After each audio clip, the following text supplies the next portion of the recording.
Hey guys, welcome back to the hottest Broadway podcast, and I don't mean hot in terms of views, but more of like temperature, because this room is not well insulated. But welcome to the S&J Talk Broadway podcast. I'm Justin. I'm Stephanie. And you're watching S&J Talk Broadway. Now, Justin, before we get started, I just wanted to share with our audience, if you listened to our last podcast, you saw that my favorite Broadway play is Rent. And since I said that, Justin was so kind. He hooked me up with the coolest Pride Rent keychain from A La Mode Magic. Is that where it's from? Yep, A La Mode Magic. Little plug for A La Mode Magic. I just found it to be incredibly thoughtful. You can Google that and purchase your own keychain. But I just wanted to shout out that I have a really good friend over here that cares about me. So thank you so much, Justin. Love those keychains. She's on TikTok and Instagram. I believe another few socials, but those are the two I know of perfectly. But yeah, check her out. Her keychains are amazing. I've got a couple up there, but yeah. Love A La Mode Magic. I'm happy to help. Glad you like it. I love it. Thank you. I appreciate it. No problem. So speaking of Rent, did you see the new HBO documentary? No, I haven't seen anything about it. So Revolution Rent. So it's about not an original cast member of Rent on Broadway, but he subbed in or came in to cover Angel. Mm-hmm. He's been with multiple versions of the tour or international productions, whether directing, producing, or just helping out. He put on the first production, not only of Rent, but the first Broadway production in Cuba in 50 years. He was called in by one of the producers, like, hey, we want to bring Rent to Cuba because they were just, this was filmed in 2015. So it was like they were just softening the allowance, I guess, for Cuba to actually have like a U.S. embassy back in the country and just like, you know. And what year did you say again? 2015. Okay, yeah. It's an emotional roller coaster ride. Not only is it just cool because it's another one of those documentaries where it brings you between the complete like blocking, tech, casting, everything for a musical, but it's just like the people that they bring, because this is like the maybe even only like musical or play that like even the theater was like almost gutted. Like it was just an emotional, and then just like so kind of the story of bringing Rent to the stage in that country. Is yes. that okay? Well, that's cool. I should have. Yeah, I can't wait to watch that. That's cool. Did it just came out? Yes, I think it just aired about the same time In the Heights aired. Okay. I want to say the same Friday, but I was just curious. I will say, amazing. Like HBO is just bring out the hits for musical. That's fantastic. Yeah, I can't wait to check that out. You know, Rent's my favorite play. Any extra information, and it's cool that it's like still relevant today in 2015. You said 2015 was when they started producing this or whatever. And yeah, is it a journey kind of thing? Like yeah, is it it's just like now right happening from, now? Yeah, it like starts right when he gets the call from the producers, and you get to go all the way. It's like 30 or 60 days all the way till they put on the play, and it's That's just like, cool. And even further than that, I won't spoil some things, but this cast goes far beyond that. It was emotional to the fullest extent. It was a great time too. And then it's just like, I don't know, it was weird because I won't spoil too much, but it's like a few things that happen in Rent, it kind of like hits on that with some of their cast members. So it was just like all of them like going through, and he even like did a lot of Jonathan Larson's traditions with like bringing all the cast members up to like a family feast and all that. It was just a beautiful sentiment. This is not another play. When we give ourselves, we create opportunities and possibilities for others. La única manera también de subsistir, uno como ayudándose uno a nosotros. The most meaningful part of Rent is how a group of friends form a family and how they take care of one another. Así que les doy gracias a ustedes por ser mi familia.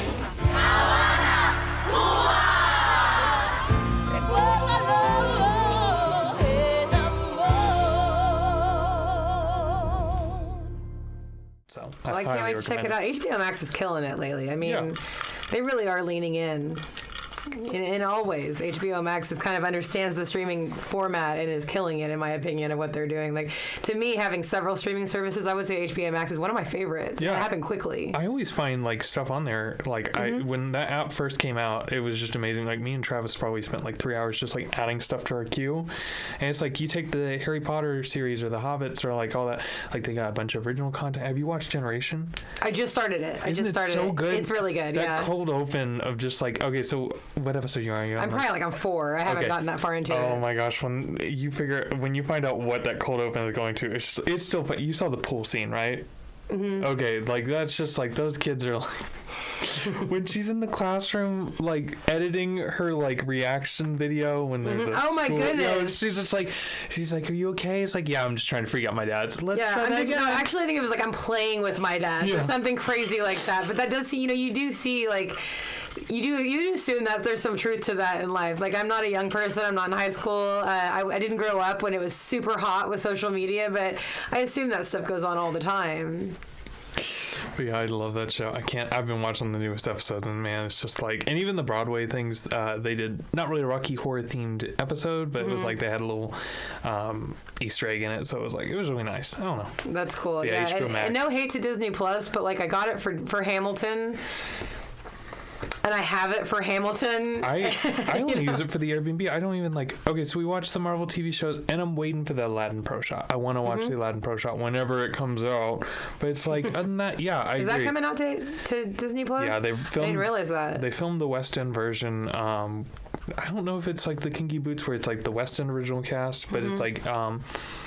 they filmed it back in 2018, and it's just been on the shelves. And I think it's like you don't want to ruin your ticket sales for Aladdin Broadway because it is struggling. Although Diana doesn't care. Yeah, no, I'm interested to see what Diana She's does. like the honey badger. Yeah, I will be interested to see how Diana plays past that once it's released. But yeah, it's just like they've been sitting on it. I think Aladdin's ticket sales, they're okay, but it's like there's a reason why Frozen closed. Like, it's just like they're barely hanging on to make a profit. So it's like as soon as you leak that out, who knows? It's like you mentioned ticket sales. So my dad had mentioned that In the Heights bombed at the box office, right? It did. But did it? Because it's number 2 behind A Quiet Place 2. Which you A mean Quiet the Place, movies? Yeah, the actual box office. So yeah, the movie. So A Quiet Place 2 didn't open on any streaming service. It's not free anywhere to stream. Yeah. In the Heights is free to stream on HBO Max, and I just wonder how they count. How do they actually say that that's beating this? Whenever, well, would you go to the theater to see In the Heights today when you could? That may be a bad question because maybe you would. I was honestly thinking about doing it. The but cinematography behind it, I think it would be worth the see. But I want to give, myself, I love giving, $1 to this or that. I even make donations to so it's I understand, but to a regular old schmo, they would rather do HBO Max. I think also with the pandemic, I just okay, someone who's been to the movie theaters recently, they're not packed. They are struggling to get people in the doors. So it does not surprise me that not only Quiet Place has been them, okay, so you have to look at it budget-wise, too. A Quiet Place is a very small budget. There's hardly any people in it. Hardly any sound in it. True. But In the Heights is a multi-million-dollar film. It's not only they have to buy the property from Lin-Manuel and the other producers that hold the rights, but you also, it's so much more filming in New York. The huge cast. Look at the pool alone. There was probably 1,000 people to film that. So it's an event. There's no doubt that it's not an event. Yeah. When they say it bombs, I don't look at it, and they probably aren't including. How do you say bombed when you're number 2? Okay, so that's what I don't understand. How is bombing number 2? Bombing is not being in the running for anything. So here's the thing: they're probably not including the HBO Max subscriptions, and there's no way to tell. How do you count that? Yeah, there's the whole streaming industry as a whole is tough to Netflix. The reason they don't release their numbers half the time, they're it was number 1 on our site, but we're not gonna tell you how many people viewed. But if you see Netflix trending today, it's things from 15 years ago that are trending today. So I don't know number 1 on their site even means anything. Yeah, but my point is okay, so with the pandemic and there's not that many people. We saw The Quiet Place, me and Travis and my family, and there was we were 4 of 6 people in that theater, 5 of 7 people, I guess, 7 people in a huge theater. So it's people are not going back to the movie theaters in strides just yet. I think people are still apprehensive and all that. Right. So when you have a bigger budget, and not that it's just because it's in 2, but here's the thing: how box office. So the first week, 9 times out of 10, your first week is always going to be the highest profit, because unless something big goes down, the second profit. So you're looking at they have a chart to do this. So it goes from a week A all the way to whatever week they stop showing it, right? So obviously they're not going to make as much money. And so based on their math from previous releases, they're going to guess, okay, we know how much it made in this first weekend. By this chart, it's a trend. Yeah, we know how much it's going to make by the time it ends at the box office, give or take a couple million or 100,000 depending on the movie. So it may be a bomb, but I don't think the studio is going to see it that way. I think Godzilla vs. King Kong, for instance, it didn't make as much money even close to the budget. But at the same time, they're not including the HBO Max subscriptions because there's no way to tell that. When Box Office Mojo, for instance, this is a big, I follow them a lot. When they post their numbers, there's no way for them to include streaming if it's a stream and movie theater release. Okay. So I really don't think In the Heights is a bomb per se because I hear so many people talking about it. It's wonderfully reviewed, and that's our first video, by the way. Check it out, our In the Heights review. Go check it. A little plug there, a little shameless plug. But it's a really good, it's a great movie. But I mean, it's got to be monetized with the streaming, though, right? I mean, because everything's gonna. I mean, Netflix is nominated for Academy Awards now. I mean, streaming's not nothing. Streaming is just as on par at the same level as the big studio films now. So they've got to have they're going to have to create a way to count the streams. True. It's going to have to count, because the success of a movie the box office does not predicate the success of a movie anymore. Yeah, it's just outdated info. So it's just I think give it another 10 years, there will be a system. I think the whole reason Netflix doesn't release their numbers is just because, like you said, there's no way to possibly, include that. But yeah, I don't know. I enjoyed it. You can guarantee it's going to be a cult classic if it really is a bomb. Yeah, people are going to be watching it for years. It can't be. Yeah. It is one of probably the top 2, maybe 3. I mean, Rent's my number 1 still, but movie musicals ever. In terms of the last 10 years, too. Think about it. That is subpart. That is like the rich chocolate of the candy shop, And then Cats is like the freaking gummy worms that are expired, It's just yeah, gummy worms are delicious, but expired ones, however, you start to be a little suspect. But you're right. Any expired candy. It's the cat litter from the owner of the candy shop. It's the chocolate cat litter that somebody thought that was a good idea, like give the chocolate cigarettes and whatnot. Somebody was like, people will love this, and nobody bought it. That's exactly what it is, right? Yep. That's awesome. So we are going to get started with the news. We mentioned last episode we're always going to start off every podcast with the news. And we thought of a nice little way to segue into the news. And I'm going to start it off with, what did I miss? What did I miss? Go ahead and Justin, tell us what we missed for the week. All right. So I'm going to start out just by saying, since our last episode aired, there's been other reopenings announced as Broadway shows pick back up. So it serves to all productions. I'm going to do my best to try to keep up with all these shows and official openings until the fall for at least each episode going forward. That being said, for the announced reopenings since our last episode is as follows.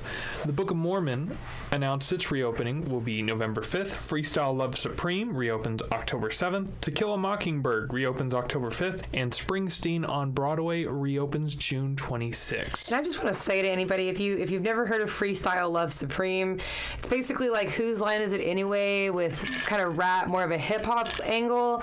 It was developed by help me out. Lin-Manuel Miranda. Lin-Manuel Miranda. I just tripped that up. You're fine.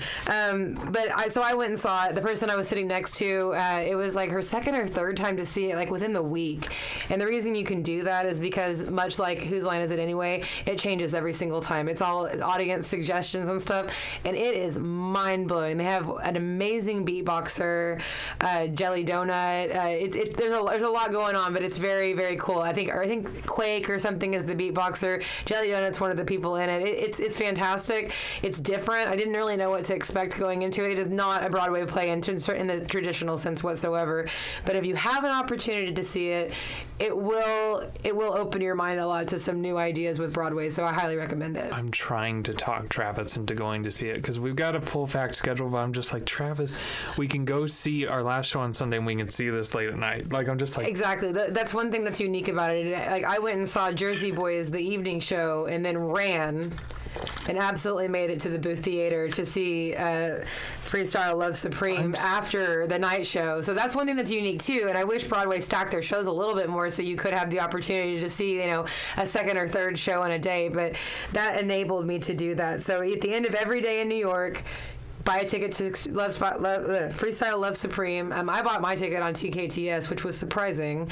But you could see it every night of a trip, and it would be different every time. So I'm still shocked that you ran from 3 world stages all the way to the booth. That's just like knowing the stuff. It's just like, man, the second crazy. That and I normally, this was rude because I normally wouldn't do this, but the second it's like people are clapping for Jersey Boys, I was with my parents, and I'm like, all right, I'm gonna jet. Like, I am going to jet, and so nobody had exited the theater yet, and I'm just running. I got there with plenty of time. It was probably a little overkill. I didn't need to run quite at the pace that I did, but I wasn't going to miss anything, and it was fantastic. So I'm glad I did. So speaking of, I wanted to ask, so the phone thing, what is going on? Like, they don't let you have your phone, or is it silenced? How does that work? So they have these pouches that lock. Oh. And okay. they you have your phone, but they put it in a pouch that locks, so you don't have access to your phone during the show. And then basically, like if you're at a store like a JCPenney's or something, and they have those lock tags, basically they have to have their special key to unlock this pouch, and then you get your phone back. Okay. And it was a little odd to me because it all happened so fast. I wasn't sure that my phone was like fully on silent. So then I'm obsessing about that. Like, what if it rings during the show? Because I have no way to get to it to make it stop ringing. And also, I had a second phone in my pocket from my work. So it didn't really, I still had another phone. So it wasn't like they cleared the thing, but it was interesting. And they really just want you to be engaged the whole time. And I found that to be like beneficial because I'm one that tends to get like distracted easily, I think, if you will. Not that I would have my phone out during a Broadway play, but it's nice to just take it away. And that's why I learned something about the person next to me, because typically before a show, Do you want to check your phone? I'm going to be zoned out. Instead, I was talking to the people next to me. So I thought it was interesting. Everybody played along. It's the only show I've ever been to like that, but it was what it was. It's interesting. And also, just to add, we talked about To Kill a Mockingbird. So fun little segment on that. Jeff Daniels is coming back to do the role. Yeah. I think the cast that was before COVID shut down was like Ed Harris and the kid from Love, Simon. Okay. I know who you're talking about, though. Yeah. I haven't seen the movie in forever, and I haven't seen the play, but it's like they couldn't keep that casting. But yeah, Jeff Daniels is coming back till January 2nd. And then the girl who won a Tony, I forget. She plays the daughter. She's coming back as well. But yeah. I think it was Jeff Daniels was playing that role when I was there in October of 2019. I think he was still in that role. But you're saying who else played it? Ed Harris jumped in. But okay. I think you're right, because it's like Ed Harris jumped in January, and they actually, I don't know if you heard about it, they did the coolest thing. They were the first Broadway play to play the Madison Square Garden. They invited schools from all over New York, and they filled the Madison Square Garden, and the stage, they had it set up in like a Y formation.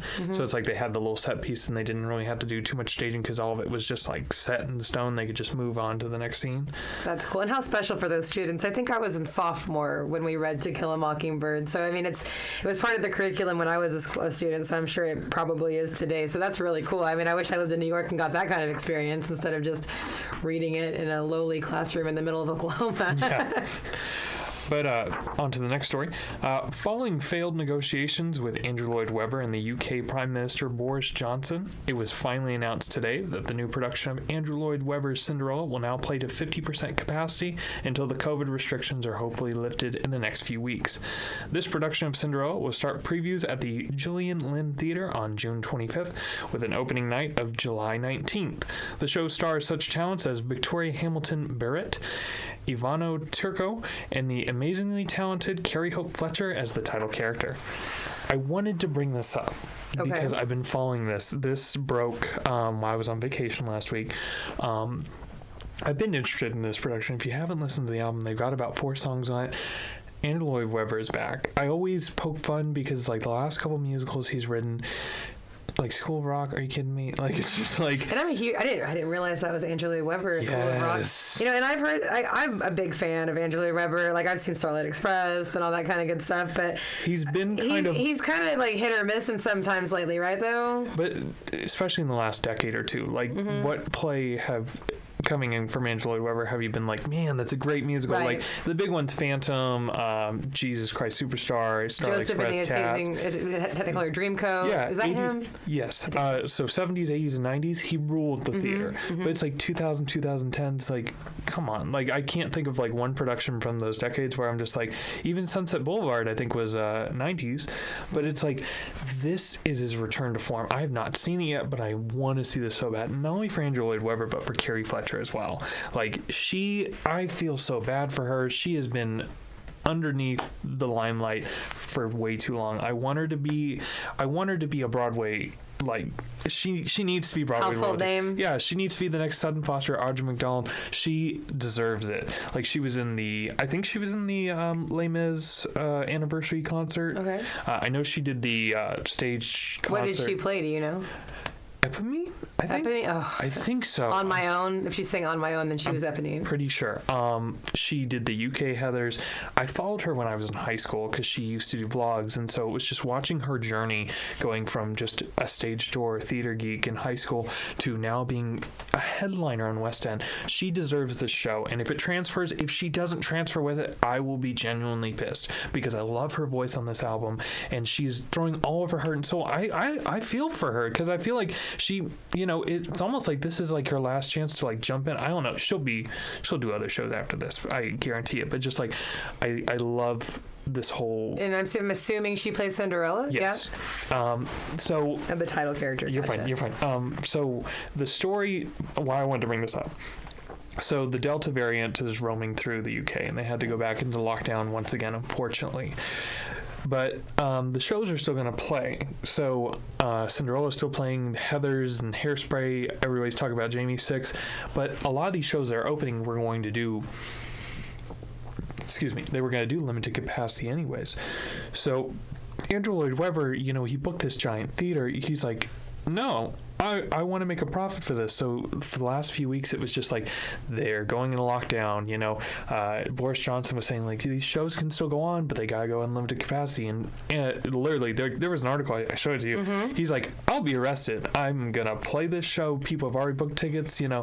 And so it was unfortunately like I think this is the end of it. It's just like 50% capacity. They still want to open in July, and like this show is like I think it was back in May of 2020 where him and Carrie Fletcher like debuted the first song of the album. They were supposed to open last summer, and then it got pushed to September, April, and now July.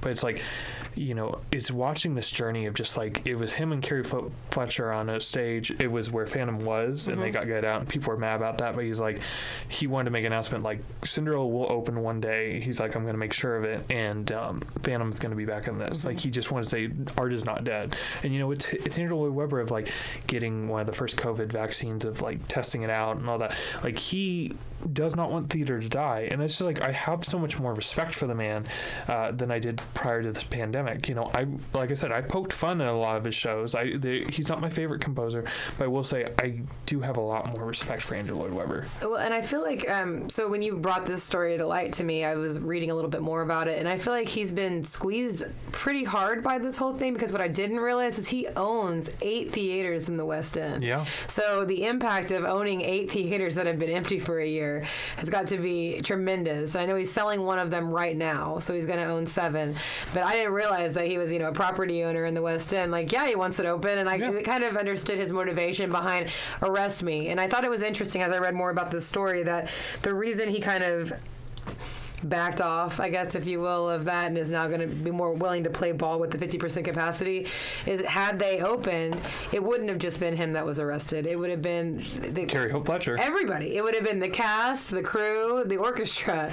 And, he said he had no problem with him, being the martyr, if you will, but he wasn't going to stand for all the artists and, all the crew and whatnot to be prosecuted at the same note, which I think is good. And also to tell them that they're not going to open, because he could have gone the other way too. I mean, like, well, I'm not going to open at all. But I'm glad that he decided to kind of bend a little bit with it. And I think he made his point very clear with Boris Johnson. I don't think there's any subtleties or confusion there. So after reading this, I have a lot of respect. I always did, but I have more respect than I ever did for Andrew Lloyd Webber and the way he's handled this. Yeah, I'm just excited to see that show. I hope it transfers so much. And it's like the full album isn't even out yet, but man, this show is just like, it's like the, not underdog, but man, it's just like, we're going to look back at this pandemic theater-wise, and I feel like that's going to show up. I wouldn't be surprised if, like, they show this, like, how when you see a history book and it's like they have a little insert, like, theater survived. I would want this to be the picture they show, because it's just like, this show is just like the little engine that could. It's just like, I mean, obviously not in terms of, like, budget or anything like that, but anyways. So, yeah, also new musicals coming out this fall. Segue.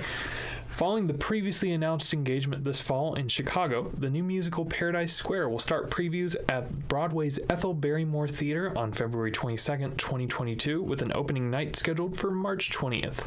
The show, which has been in development for the last decade, revolves around the long-gone slum in Lower Manhattan, 5 Points, where during the run-up to the Civil War, free black residents and Irish immigrants coexisted until the draft riots of 1863. The announced principal cast will include, I may be butchering these names, so I'm going to get through it, Joaquina Kalukango, Chiliana Kennedy, John Dossett, Sidney DuPoint, AJ Shively, Nathaniel Stampley, Gabrielle McClinton, Jacob Fischel, and Kevin Dennis. And again, if I butchered your name, please, I'm sorry. I'm trying so much, but please know I respect you and I'm not doing it intentionally.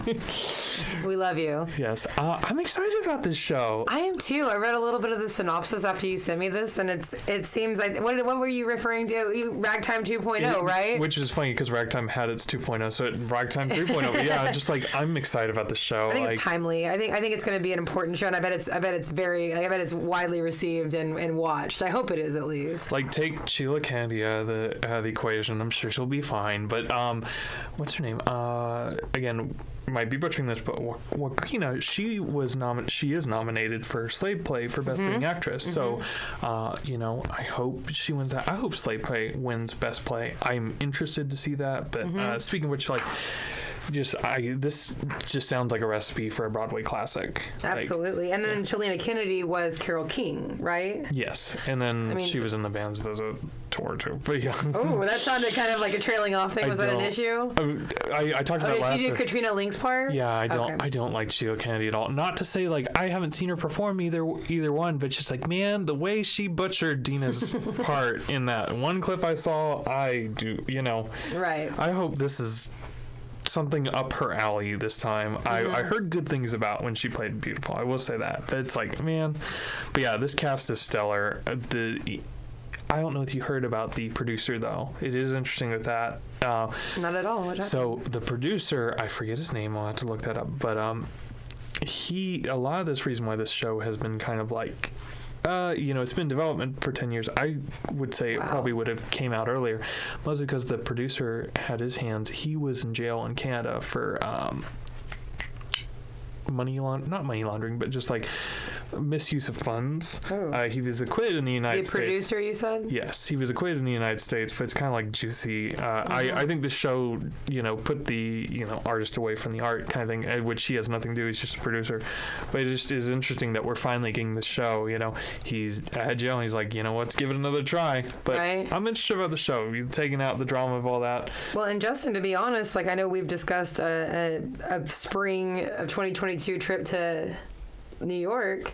This might be a fantastic show for us to get ahead of. I mean, if we went in April, we'd be right in time. And 6 is playing. Oh, you want to see this on Broadway? Okay, gotcha. Oh, that's what I was just saying. Yeah. We could absolutely see. What were you going to say about 6? Oh, I was going to say, I thought you were talking about the tryouts in Chicago this fall. Like 6 is also playing in Chicago as well. But yeah. Hey, I can go to Chicago. I'm good. So in Chicago, they're going to be playing. What, from February 22nd, or they're in Chicago? It's this fall in Chicago. Yeah, okay, I think it's like, I want to say it's like October to like early December, I'm pretty sure. But yeah, thoughts, That might be a trip I could take. But yeah, I'm excited about the show. I would not be surprised if I'm excited for Flying Over Sunset. I think that's I think these two might be the one to get out. I've heard people say like 6 might be the leader, but it's like for Best Musical this year, I would want, like, this is like, something would have to go terribly wrong for this to be a bad show. Like, this just sounds like a recipe for an amazing musical. Like, so if we went in the fall, we could see 6 and we could see this? Yeah, same day. We could do a matinee of 6 and do... It's kind of like when, hopefully, we go see Devil Wears Prada. I kind of want to see... I want to see Devil Wears Prada for sure. We could see Jesus Christ Superstar for a matinee and Devil's Wear Prada for a night, too. Just saying. Chicago. Have you seen Jesus Christ Superstar? I've not seen... So the only full production I've seen of Jesus Christ Superstar was the amazing live TV TV special. Did you watch that? No, I didn't, but I've seen it live. I've seen it on Broadway. But this new production, my mom actually saw the tour start in Austin. Now, I won't take her review for it because she was like, it's too gory and all that. I'm like, that's Jesus Christ Superstar. Yeah, I mean, it's the story, yeah. I mean, I guess I saw it on the touring cast, not in New York. But it's okay. But yeah, I want to see this production too. But that may be, stay tuned, upcoming trip to Chicago. That would be a nice trip. But yeah, I did see the live version, and it's just like seeing the whole show. It is a good musical. Like I said, I may poke fun at Angel Lloyd Webber, but that is a good musical. He's made a lot of good. Yeah. I mean, he's a household name for a reason. True. But the coolest staging of that live one is so at the end Jesus comes up on the cross, right? So John Legend, he plays Jesus. They have him on the cross, and it goes back to the background, and they have a cutout of a gigantic cross. Like this thing is like 5 stories tall, and he comes into the light. It was like one of the most amazing stages I've seen. Like of all the live musicals, was it like an NBC thing? Yeah, it was the really? NBC live. Like I have it recorded. We can definitely watch that. But it's like. Of all of them, like some of them, I'm like, man, that's cheesy. Like There's the Christmas, cheesy NBC stuff. Yeah, the Grinch. Oh my god! I thought you were gonna bring up a Christmas. I was say the Christmas Story, like the way, like I didn't see the Christmas Story. It was cool that they had a whole town like set, but it was just like, for instance, the "I Won a Great Award" song. Like that was like seeing the production live and then seeing that, I was like really excited about that number, and it was like, let's zoom in and change his clothes while you're not looking. I'm like, okay, that's cool. Like this was dumb. Like that was dumb. But yeah, Jesus Christ Superstar is probably my favorite of the live musicals. Okay. But yeah. So speaking of, I guess, movies. Well, I guess it's not really a movie. But yeah, segue. Yeah, Terrible segue. It's a movie. Yeah. Anyway, Variety reports that the Tony, Emmy, and Grammy winner and Oscar-nominated Cynthia Erivo will star and produce in a remake of The Rose for Searchlight Productions. The Rose, which helped break Bette Midler out onto the silver screen back in 1979, centers on a self-destructive singer balancing the pressures of rising fame with her difficult manager. The film is partially based on the life of Grammy-nominated music icon Janis Joplin. A release date for the remake has yet to be announced, but stay tuned. I'm excited for this. Absolutely. I saw Cynthia Erivo's name. I'm just like, what is she doing? I want to see. Like, I watched. Was it just Harriet? Was the Harriet Tubman movie? Yeah, I think it was just called Harriet. Yeah, I saw her in that. It was like, that was amazing. Like, it's now they cast it, but she does amazing work. I was like, I was going over trials when I was typing these up, and I'm like, man, I wish she had the Oscar. She has been, I think it's twice she's been nominated for doing an original song or starring in, and I want her to get that Oscar because she deserves an EGOT. Like, I didn't see her in The Color Purple, but the clips I saw, she gave her heart on that stage. If she does another musical, I want to see that in a heartbeat. If she was to do, I don't know, she would do Paradise Square, like the clips I've seen of the main girl singing, like put Cynthia in there for a stunt casting, but yeah, it's just like, I'm excited for this. Yeah, absolutely. And, Bette Midler, anything that she's made, I think it's time to start remaking that stuff. A Star is Born got remade. Let's start seeing some of the stuff that Bette Midler's made be turned into it, because it's all great. Yeah. I don't know. It's just like, I'm excited. Yeah. Yeah, it's a good time to be a musical theater fan. I think we've addressed that a couple of times, but it's still, we just want to reinforce it. It's like the golden age of musical theater is what it feels like, right? Oh yeah, like we're coming back. I'm still excited. Everybody's talking about Jamie. Oh, so we got 3 musical movies. I forgot to mention in the last episode, coming in September at least. Okay. We've got, everybody's talking about Jamie. We've got Dear Evan Hansen, and then the new Cinderella with Billy Porter is coming out too. Okay, well, and then Diana. I had thought about after our last one, we didn't mention Diana either. True. Oh, I guess we're counting Pro Shots and Come From Away as well. So we got September is like stacked. Yes. Like I'm excited, and then we got West Side Story coming out in December, and then I think there's so many other projects. Great. Great year. And reviews are coming. And it's only getting better. It's only getting better. I mean, this and Broadway's not even open. Yeah, it's just like this. I mean, I do worry if it's like too many cooks in the kitchen in terms of like, is the domino gonna tumble?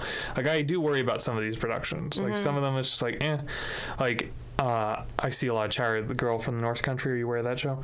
Yeah, I'm aware of it. I haven't seen it. No, it's okay. I haven't seen it either. But it's like little shows like that. I'm afraid they're gonna get plundered with all this opening. But at the same time, I think it's cool. Like, everything's coming. Cream rises to the top. That's where I'm at. I'm just like, I do worry about the Delta variant. Like, I hope it does not like just spoil the parade. But and we haven't heard a lot about that over here, have we? Well, I haven't heard anything major in the news, but maybe as far as I know, it's like single or double digits. It has reached the U.S., but it's nothing like the first variants we had. Like, they've contained it. I think there was I read something, there was a hospital full of 10 or 12 people where they just kept it in there. And is it I guess vaccine resistant? So what I've read, and I be prepared somebody sees and that's not right, because this is just as much update as I can be. The vaccine resists the Delta variant. The problem is transmitting it's much more volatile. So it's just it's gonna kill a lot more people is the problem. And it's people are projecting we might have 1 million deaths this year. Not to scare anybody. Yeah, We're not doctors at all, but it's interesting that you say that. So we're kind of still holding our breath, and we don't know what's gonna happen by the time September comes around at this point either, right? Yeah, it's we're not out of the woods yet, and that's why I'm just get vaccinated, America. Let's do it. But are we into the woods? I'm just kidding. Oh, speaking of into the woods, I wanted to mention this. Oh my gosh, so I had a random memory today. So I used to work with a girl, Ashlyn. Ashlyn, if you're watching this, I'm sorry. I'm gonna say this whole secret. So I used to work with a girl when I first started the pharmacy. Ashlyn was one of the first employees I started working with. Into the Woods came out, right? Okay. And she really wanted to see that movie. Which is also Stephen Sondheim, right? Yep. Okay. So she really wanted to see that movie, the Meryl Streep Disney movie.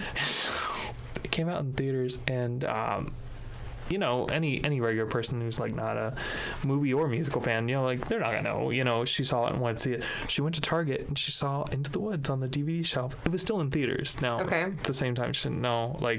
She goes home, she buys this $20 DVD. She's like, I really want to see this. I'm gonna spend my hard-earned money. We don't make bank at the pharmacy, so she's she really wants to see this. She bought the Pro Shot Into the Woods. She was so pissed. She wasn't into it. She this is coming from someone who just doesn't care. Yeah, she's I want to see Meryl Streep. I want to see Chris Pine. She was so pissed. It's interesting they were selling the Pro Shot at Target. Yeah. I didn't know they were Target was even in the Pro Shot game. Oh, so Target is okay, so not just Pro Shot. There is a Pro Shot of Into the Woods. You can buy it on DVD. I see it on Broadway HD. Is that the same one? Yeah, you can buy it on DVD. It's got Bernadette Peters and all that. Oh, okay. But anyways, Target is really bad at they will sell. Okay, so when Cars comes out, the animated TV show or movie, there's a ripoff, a children's there's a lot of ripoffs of Pixar and so they will purposely put that ripoff DVD up front, so they will buy it. Same thing that Redbox does with the Snakes on a Train, Snakes on a Plane, these terrible disaster monster movies.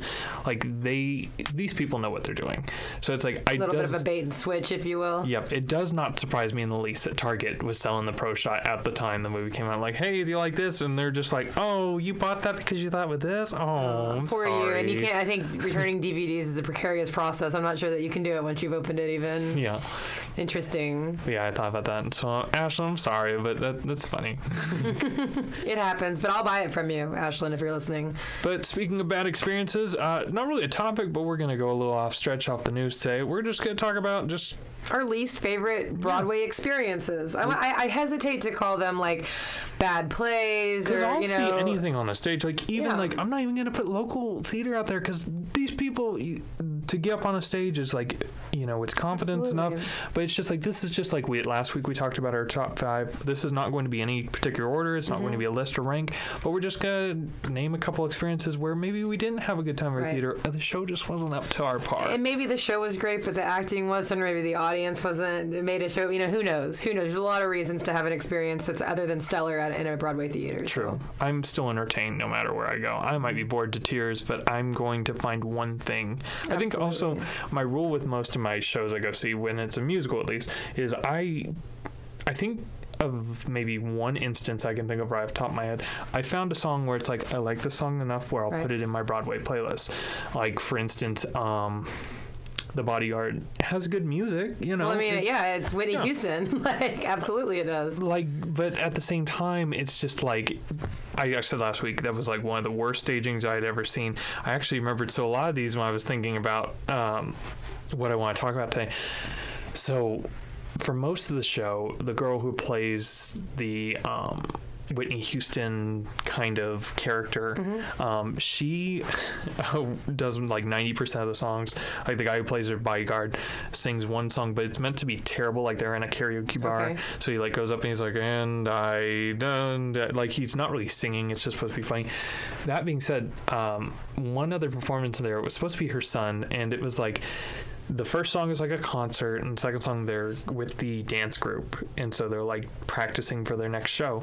And her son comes in with his favorite toy, and the mom's like, "Hey, show us what you got." And he's like, "I got you, Mom." And he goes up, and as soon as he started singing, you couldn't hear him because his mic went out. And so I was sitting close enough. I think this has happened quite a few times. In fact, I don't think it's anybody's individual fault, but I just find it funny that I saw Newsies too, and I don't know if you saw the pro shot enough of it, right? I've seen the pro shot. Yeah. So when the club owner comes out and she sings her song, her mic went out too, and it's just like you just feel so bad for them because it's like it's their time to shine. It's like it may be their only song. In those two cases, it was their only song, but it was just like, man, but yeah, it just kind of poisoned the pot even more of the Bodyguard.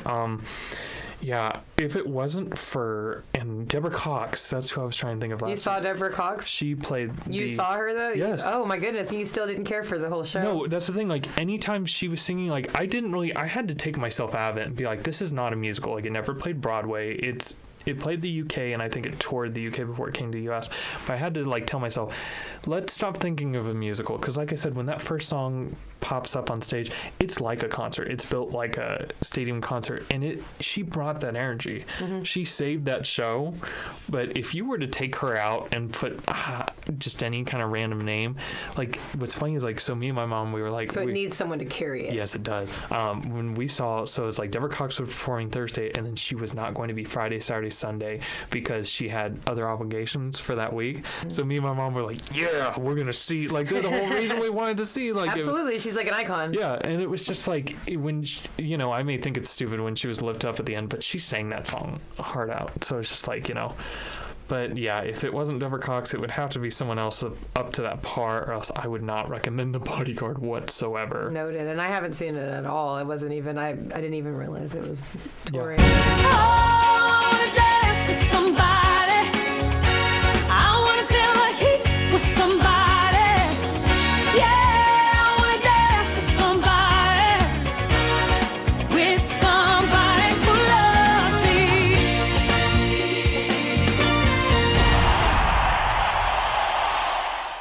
So there's Nerve Play. I think we should definitely, so I've got credits at the Walton. I think we should give it a go for a new review.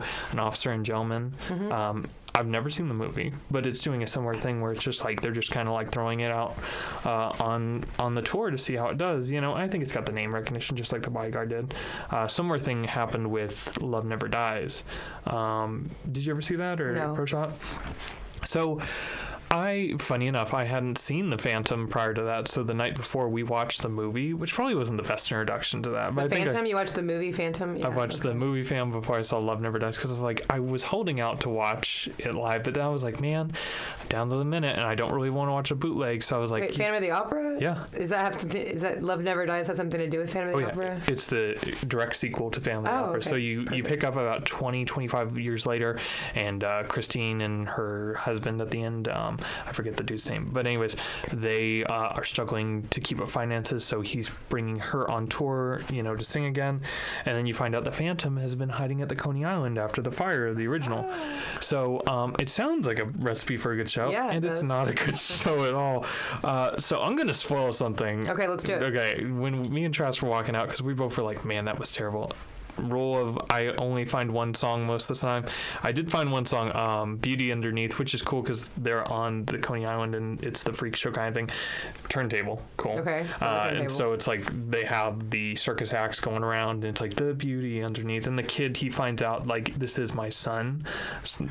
Sorry, that's not spoil I was going to, but he finds out his son of Christine is there, and so he's like teaching him the ways and all that. So that was a cool song, but as we were walking out, because we both agreed like, this is a terrible show. Like, and where did you see it? Tulsa Fact. It was part of our season. Okay. I made the comment. I was like, yeah, Love Never Dies, but Christine does, because she dies at the end. I'm sorry to spoil it, but it's like, don't waste your time. Like, you can watch the pro shot, but it's like, if it tours her, and there was talk about this tour going to Broadway, and even like it was going to have a limited run right next door to the Phantom, because I think that would be cool. It makes sense. Yeah, it never played Broadway, and there's a reason for it, because the show is not very good. Like, even Andrew Lloyd Webber, like, I rushed it. How do you like release a show? So Andrew Lloyd Webber wrote it as well. Yeah. So like, but how do you have a national tour a Broadway national tour without ever having been on Broadway. Well, that's the thing. Like, you can do so. Like I said, The Bodyguard, and It was never on Broadway either. No? But they toured, but they were part of like our local theater's Broadway season. Yeah, so it's still like, networks, or like, I'm trying to think the other Broadway tour groups. Like, you can still have non-Broadway shows. Celebrity attractions. Yeah, Heathers was off Broadway. They toured, I think. I'm pretty sure about that.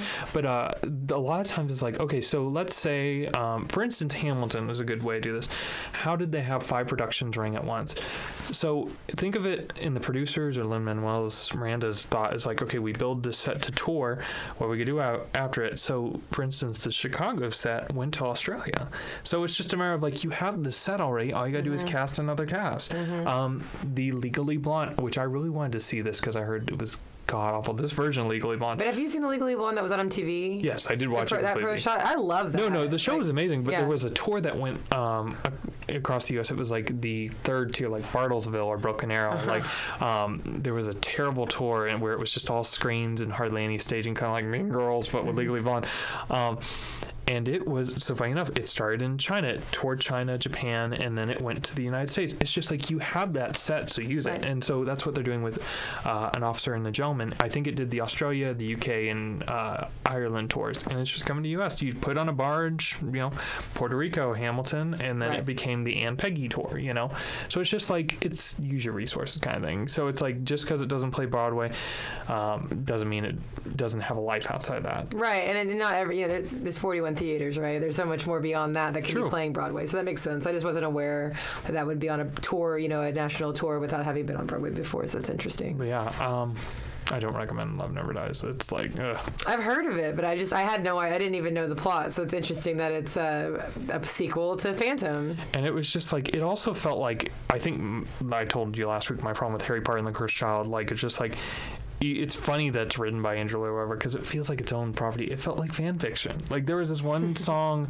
before Christine's death at the end where it felt like a Scooby-Doo montage. So the set is cool, I will say that, even for like seeing which the set of Phantom is super cool. Yeah, but seeing like the pro shot versus what we saw, which was very downgrade. I understand it's got a tour, like they didn't have double turntables, they only had one, but what they worked with was pretty cool. They have these like weird newsy style like corners where you can stand over, and so like they're trying to find the kid who's like running away, right? And so like you've got Christine, the husband, the Phantom, and then you remember the girl from the original who felt unincluded anytime Christine, not the opera singer who was terrible, but the other girl who helped the Phantom hide, and then her daughter. Okay. So they're back and they're helping the Phantom hide again, and they're performing. There is another cool song. I don't like the sound of it, but it's like they're doing an old 40 style swimsuit, kind of like Come to the Beach, and it ends with her being bare naked, but it's like fake, I mean, like the naked suit. I thought that was an interesting part of the play, but the song's terrible. But yeah, as they're chasing after this kid back and forth, the old school Scooby-Doo where they're down a hallway and they go past the door. Yeah. It felt like that. And I was like, the song is like intense, but I'm like, this is dumb. Like, it's like seeing like them pass. I think you summed it up with saying it's like fan fiction. Yeah, but... Okay, so Love Never Dies, not a fan. Love Never Dies, Bodyguard, I was just like, I don't recommend it. Not so much. Now, I wanted to ask... What are they for? I'll always feel no more than halfway real till I sing once more.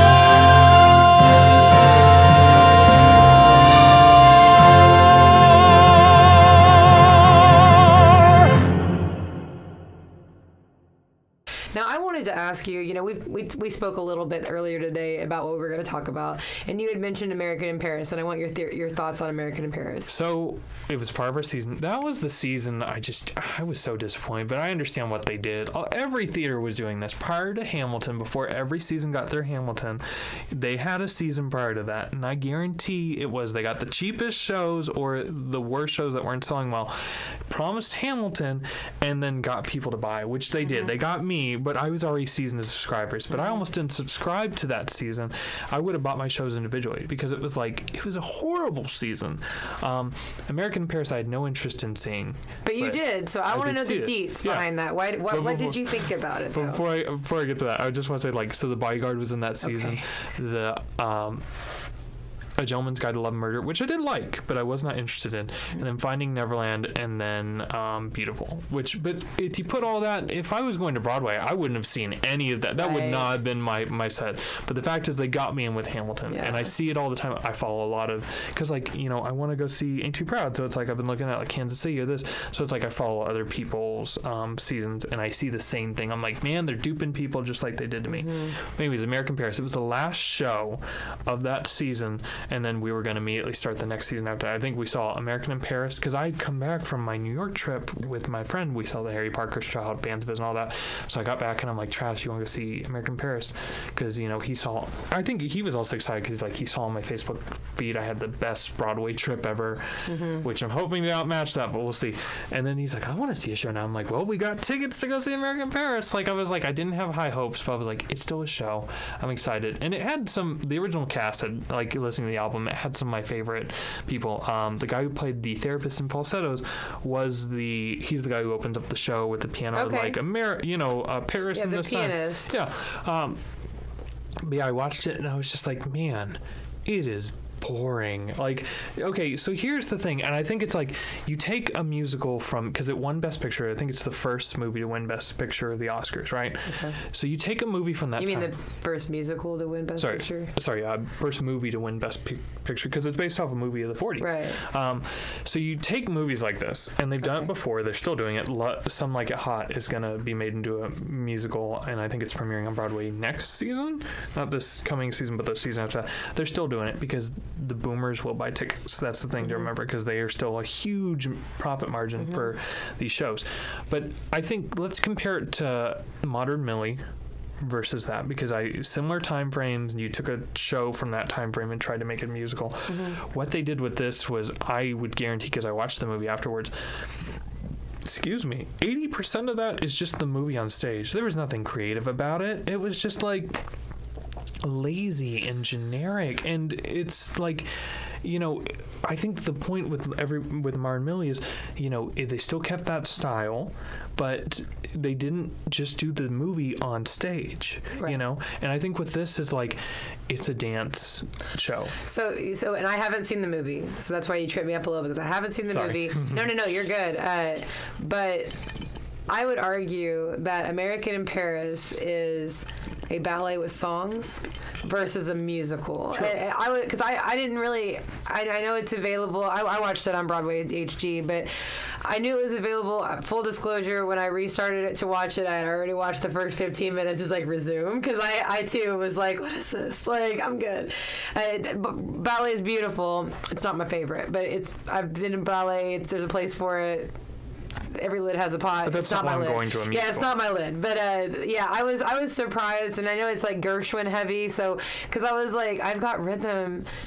That's not from this. You know what I mean? I was confused while that was going on a little bit, but I thought the choreography was beautiful, and they did win Best Choreography at the Tony Awards that year. Which they deserved, yeah. It was beautiful choreography. The dancing was phenomenal, but I really felt like the music was more of an afterthought to I think they could make that just as easily with very little tweaking a ballet. True. And you could pretty much get most of it out of it without having any words at all. So I was interested to know your take on it because the dancing was beautiful, but that's not why you go to a musical. Yeah, I think it's fair. I mean, some people do, but that second half was hard to get through. I will say, that whole, is it 20 minutes, the final dance number? I was where they're at the ballet. Yeah, I was just I can't. I was I almost told Travis I'm falling asleep. I have hardly ever fallen asleep in a musical, but that was tough.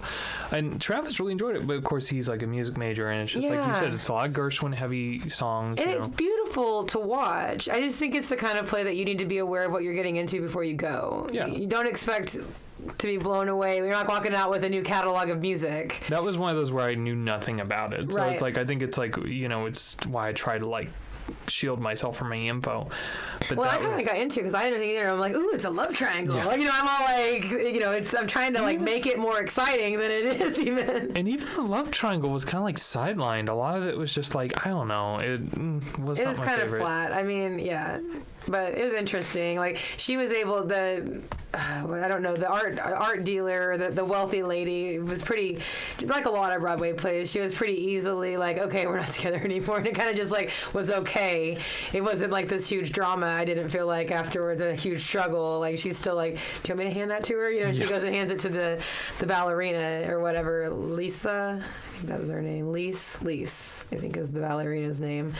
But yeah, no, I was just curious to your thoughts because I definitely think it has a place, but I don't know that it has a place in musical theater. Like it has some cool scenes. Like I love that opening shot where the piano goes underneath the Paris or the French flag, and I was like, "That's cool," you know. Well, it It's starts like- with Nazi Germany, and then they run under the flag, and I thought that opening scene. I'm like, I somehow know what just happened completely, and there was no narrative, no nothing. But I know that the war is over, and France is France still, and all that kind of stuff was made. It made sense to me the way they shot it, and I thought the way they did the drawings with the staging, where like his dancers, like he drew dancers, and like they would be dancing like in the drawings on a projection and whatnot. I thought that was cool. So our projections actually were off, I could tell, like when we saw it live. So it's like I do like that there's a pro shot, and I can appreciate like you said, the choreography and just like the amazing stage work. But it's like when we saw like that's all I could stop. I think it is also I was bored, so I was like, man, they're off on their cue, or it was like the projection was off. Something was off. Yeah. But yeah, it's just like it's nowhere. I would say it's probably in my lower 5. Not in terms of like I think it's a bad musical. It's just not for me. But and I think that's a good example though, like of the things that can go wrong in a musical that make you like it even less too, right? Like the things being off, projections being off, like maybe not having a strong singer, whatever the situation is. There's so much that can run a show that isn't the show's fault.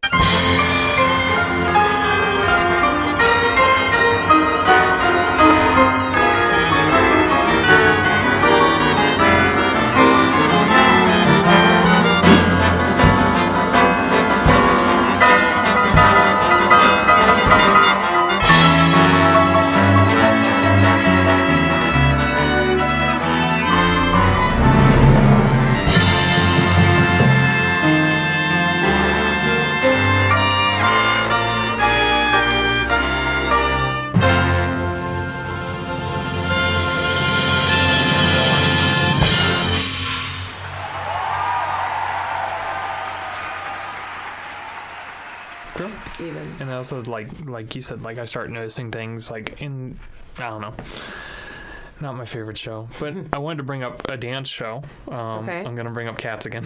Okay. So I wanted to say the story. I don't know if I brought up the whole info of how I watched Cats for the first time, but it's like it's one of those shows where it's like I didn't have faith in it, but I wanted to be wowed my first Still time. iconic. Yeah, it's like, it's still weird. It broke the mold. I think there's a lot more shows that, like, there's a handful of shows that tried to do that. Even Xanadu, like, they took the movie, which is, I haven't seen it all the way, but it's like a terrible roller disco into like a Greek mythology, musical. So it's like, it's cool what they did to do that. But the first time I saw Cats was on a cruise ship, which is perfect for cats.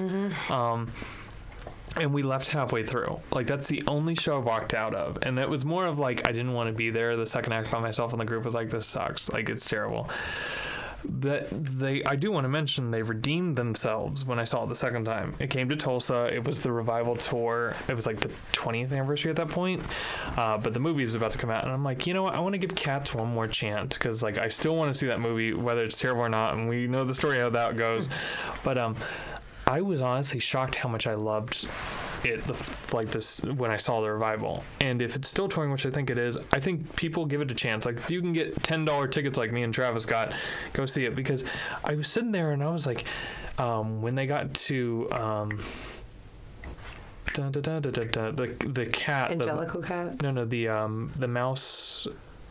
the Rebel Wilson song in the Oh, movie. okay. Yeah, when they got to that one and they started tapping, I'm like, man, I'm really enjoying this. I don't think there's tap in the original version. Okay. And then they got to Rum Tug Tugger and they really blew me away. I was like, damn. So there's a scene where it's like Rum Tug Tugger is like showing himself off, right?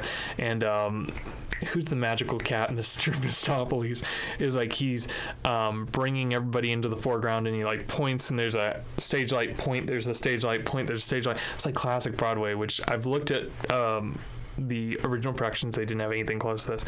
And then he points to a cat, they hold this high note, and all the house lights come towards you. It goes to blackout, and it's just Rum Tug Tugger on the stage. And I was like, damn! I literally said, damn, like in the audience, because I was like, how are you getting me to enjoy Cat? Right. And like they had every single bell and whistle that they could throw, and I was not bored. I was like, because the first time I was just bored. It was weird, and I was bored. But I was like, man, like. So the next time it was engaging and it was weird. Yeah, it was just like, yeah, it's still not good. It's still not my favorite, but it's like, it's a dance musical. Well, like my parents introduced me to Broadway. You know, I went to all the shows as a child with them. My mom has never seen Cats, and it's like on her list. And I'm telling her, I'm like, you're okay. I don't think it's a big deal. I think you've seen a lot of really great plays. But, you know, we were talking about how, like, the boomers and stuff will still buy tickets. Like, I don't know how she hasn't seen it, to be honest. How someone that's, you know, how my mom has gone to all this theater and missed out on Cats. So hearing that review, I think I might buy a couple tickets if I ever have the opportunity so my mom and I can go see it.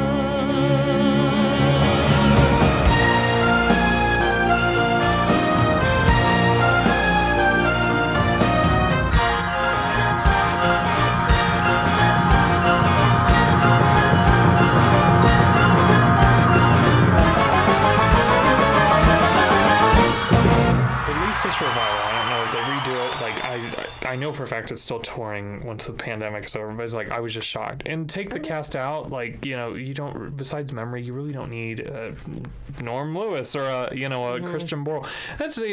I always give the point of just like, you can have the best cast ever for Cats, but it's still Cats. Like, we could have Hugh Jackman as Rum Tug Tugger. We could have Norm Lewis as Mr. Mistopheles, but it's still Cats, you know? You just made me think of Unbreakable Kimmy Schmidt. Have you seen that? Where it's basically... You just walk on stage. It's just like people that... You get your own song, like, yeah. You just become a member of Cats. That's how they get their cast. It's just funny. That just made me think of that. I was watching a clip of Unbreakable Kimmy Schmidt today. It was like a movie. So, you know, the Lifetime or the what channel like plays The Music Man, or like an old school, like it just plays like an AMC type thing. So it's like AMC, and they usually have someone introduce a movie, like, you know, this was in the 1960s and all that. So it was introducing this fake movie they had for this skit where it was like, Daddy's my favorite, and Nick Raoul was in it, and it was like they were dancing around a ship, and it was an incest song about a grandfather, a father, and the kid, and it's like, Daddy's my favorite. And I saw Nick Raoul, like, hey, he was in my Book of Mormon when I saw it on Broadway, and he was actually in the Hello Dolly tour before I saw it, the Bette Midler version, which, man, that was fantastic. So speaking of Hello Dolly, I saw a TikTok, this is like during the pandemic, where I think it was Broadway Bob or someone had mentioned Broadway Bob, brought it back up, that the Hello Dolly revival of Bette Midler should be put back on Broadway as a permanent installation, and they should just roll through the Broadway divas, which they were going to do before Scott Rudin took it out to put Mockingbird. Like, there was talk that Reva was going to come back, or they were going to have Queen Latifah as Dolly. That'd be awesome. But there was a perfect casting choice for Dolly Levi and the old dude that she marries at the end, Schitt's Creek, the couple. So Dan Levy is the father, and then the girl from Beetlejuice. And if you haven't seen Schitt's Creek, oh gosh, it's gonna drive me nuts. I turn my phone off, but I know exactly. Yeah, I know what you're talking about. Perfect casting. I would see that in a heartbeat. To see their name on the marquee, they would. And it's really not a hard role, you know, to see her do like, "Hello, Dolly," you know, like. And then just to see, like, okay, so the show's a little sexist. Like, it's like, I saw a post after I saw it where I was like, you know, I love looking through, I showed you earlier, like, I love looking through tagged Instagrams. And someone was like, I saw Hello Dolly in Oklahoma City tonight. I saw it. And all I can say is, the staging's amazing, the cast is amazing, but the script's a little outdated. And it was like, hashtag yikes. Because it's like, the second or third song is about, it takes a woman to do this. And it was like, like, it's terribly outdated. Like, I think you had to just think, like, I think even with the revival, it was trying to be old school Broadway, which it was. Like, it felt like an old school set. Like, there wasn't a lot of like staging. It was just beautiful costumes and beautiful performances. Like, it needed a star, and I'm glad I saw Carolee Carmelo when I saw Catherine O'Hara. That would be great too. But isn't that the Beetlejuice lady from Schitt's Oh, Creek? sorry. Yes. Yeah, Sorry. Catherine O'Hara. That's how that was driving me nuts. Like, But yeah, they would like give more of their Schitt's Creek vibe and do that. Yeah. that'd be great. That'd be great. But yeah. And I haven't seen Hello Dolly, to be honest. Like, so a lot of like local productions do it, and I've always like I've seen like seeing it because I saw I didn't see Bette Midler, but it's like I saw clips. I'm like, man, I want to see that production. It looks beautiful. And then when I saw it was touring, I saw Carolee Carmelo. I want to see her. But then I kind of ventured off after watching. I watched local productions, and it's like it's all over the place. Like you'll see like Oklahoma City did a couple of years ago, and I think Tulsa did a couple of years before that. But it's like, it's an easy show to do if you have the budget for the costumes, and it's just like it's an okay show on its own. I think the star power is what makes the show the show. So it's like I said, like if they were to remount that, I would say go see it in a heartbeat. But if it's just any old production, hell, I'll watch the movie because I think that's a better representation of it.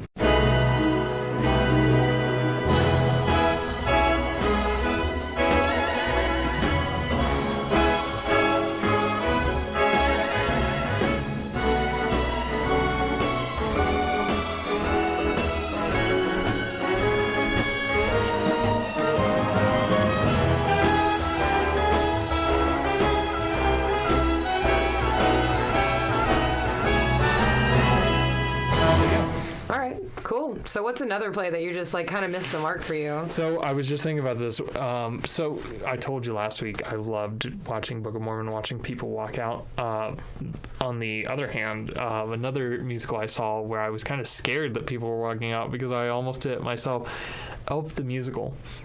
That was one of those where it's like I was wonderfully optimistic about it because I had seen A Christmas Story the season before that. Which is great. It is a great musical. It's got a great team behind it. The songs are memorable. I can think of songs off the top of my head like from that show, and it's, you know, it's just a Christmas show. And that used to be my idea of like. And Elf is like an iconic. I mean, really, both of those. Like Christmas Story is a little more old school, but I mean, both of those movies are like I own the DVDs for Christmas time. Like, there's a reason they keep playing every year, you know. So, anyways, I was painfully optimistic about seeing Elf, and I was bored to tears. Talk about one of the worst shows I've ever seen. Really? And I haven't seen it at all, so. And it's also, I've never seen the theater more empty between Act 1 and Act 2. I would say it was down to a third of the room. It was almost fully packed when it started, and then Act 2 started, and I looked around and I'm like, these people aren't coming back. Did you see it locally? Yep. It was, no, I mean, wow. It was a tour. That's the thing. It was part of our season. I was just like, it was a pretty good season besides that show. Yeah. I think it was like Matilda, Something Rotten, Motown, and I mean, it was Elf. Yeah. But yeah. Oh, Newsies was a part of that season too. Which is great. Yeah, it was a good season. I was excited about that show. I was like, Christmas time is going to put me in the mood. It killed my Christmas spirit. I hate that show so much. Bah humbug, right? Yeah, it was like the only memorable song which I did not keep. That broke my rule in terms of like, I do not own one song from that show. Like, in terms of like, it's not on my Broadway playlist. I hate that show to death. The one song I can remember, it was like that's Buddy the Elf, and it was dumb. It was so dumb. Now see, I listened to it. I heard some songs from it and whatnot, and I mean, I didn't notice, you know, so is it the songs that bored you to death, or is it just the overall feel, look, and interaction, you know, experience of the play? I think it's a triple threat in terms of like the singing, the dancing, and not the actor's fault. They're giving it their all. But do you think the singing was poor and that maybe swayed your perspective? No, they were giving it their all. Like, nobody was missing the marks. Like, Buddy was annoying, but he's trying to be Will Ferrell. You know what I mean? Right.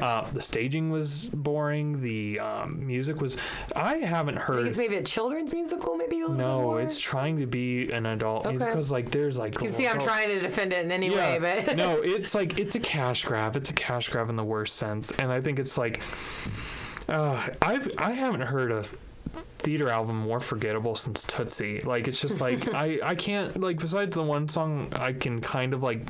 No, I couldn't tell you another song from that show. Okay. They didn't even keep, like, songs from the movie, which I think they should have. Yeah, Baby It's Cold Outside from the movie. No, there's, like, nothing. And I think the only thing they probably... So the jokes in that, I can remember, like, it opens up and you see Santa Claus and it's, like, one of those, like, instead of the movie where it's the father, I don't think he's even in that. Now I think about it, I'm trying to remember. Oh, the Bob Newhart character? Yeah, he's, like, totally out of that version. So Santa Claus is, like, in a chair and he's playing video games. It's like, hey, kids, sorry, like, I'm just drinking my Mountain Dew, eating my Doritos, getting 420 Blaze It. Like, oh, really? That's opens. the humor? Yeah, and then, like, he comes back at the end, in Central Park where he fixes his sleigh. And he's like, if this doesn't work out, we can always build a Chipotle in Tulsa. It's like, jokes like that all over the place. I hated that. Kind of cringy. Like, and I don't mind when you try to update the jokes. Like, Book of Mormon I've seen multiple times, and it's like, they'll include dabbing, or they'll include the Harlem Shake, like, they'll do stuff like that. Or they'll... when Elder Cunningham says the main girl's name, that's a running joke on the show, they'll change it up. Like, they'll say necrophiliac, or they'll say Bon Jovi, it's like just different type iterations. No, I don't mind if you change up and try to make There's a difference between like relevancy and like cheesiness, though. Yeah, it was just straight up cringy. I was like, I hate, and that's the first thing is like the 420 Blaze It playing Doritos and Call of Duty, and that just proves that it's not a children's show too. Yeah, they were like, and there's gay jokes in that show. Like, they're trying to be up to the humor of the original Elf movie, but they're missing the mark completely. Okay. It's the story of This year, Christmas is coming a little bit early because Elf, one of the funniest and very bestest holiday hits ever, is coming to town as a big, jolly musical. The New York Times says Elf is splashy, peppy, sugar-sprinkled holiday entertainment. But the holiday cheer is only here for a limited time. So embrace your inner Elf and buy tickets today. So I hate that show. Well, thank so you for much. saving me the time, because I won't go see it. Like, I think there's I would think that would be good, but what's funny is, like, I know for a fact the music was used for a children, well, not really children, it's like a straight to TV special with the dude from Big Bang. Which dude? The main the dude? Bazinga dude. Okay. I saw him Boy Man. I can't think of his name. Jim Parsons. He plays Buddy in this like stop motion animated version, and they use all the music from that show. Okay. I wouldn't even recommend that. Like, don't waste your time. Don't waste, like, it's terrible. No. Oh man, I'm like, I'm raging, like. Well, and I'm gonna move on to the next play because I wanted to hear your thoughts on it, because ironically, it is available to see in Fayetteville, Arkansas in 3 days. Matilda. Is it? Yes. So on Thursday, it is gonna be. It runs all the way through like mid-July. Is that like? Was that the It's Theater at the Squared? Theater Squared, yeah. I do like that production group, and I've always wanted to see. So it's not a touring cast. Is that no? okay? That's a local. They are a great Okay. group, and I would be interested to see what they do in Matilda. And actually, Lyric was supposed to be Matilda, and me and Travis almost went pre-pandemic. So Matilda, I have an interesting quarrel with that show. Because I think I told you in the last review, like, I was going to go see Groundhog Day. I love Tim Minchin. Tim Minchin is amazing. If you haven't seen the Jesus Christ Superstar, the arena version, an amazing version of that. And he kills Jesus. Or, no, he's Judas. He's Judas. Sorry. He plays Judas. That was an interesting twist of words. Hold on. He kills playing the role of Judas. Like, he does the... Jesus Christ, the title song, and it's amazing. That was my favorite version up until the live version. And I love his comedy. Like, if he does another tour of the United States of his piano, he does piano, his music, and then he does comedy, I would go see it because he's an interesting person. But it was his first musical, and he actually talked to, I think it's the Renaissance Theater Company. I may be butchering that, but it was in, it's somewhere in the England district, and he talked to someone who owned the publishing rights to Matilda, and he's like, I would love to make music out of this. And like, well, we'll see how that goes. And I don't know, there's a video about this, Weighing in the Wings, which I didn't know about this. It met him back years later where they asked him to do the music. He's like, that's so weird. I wanted to do music about this.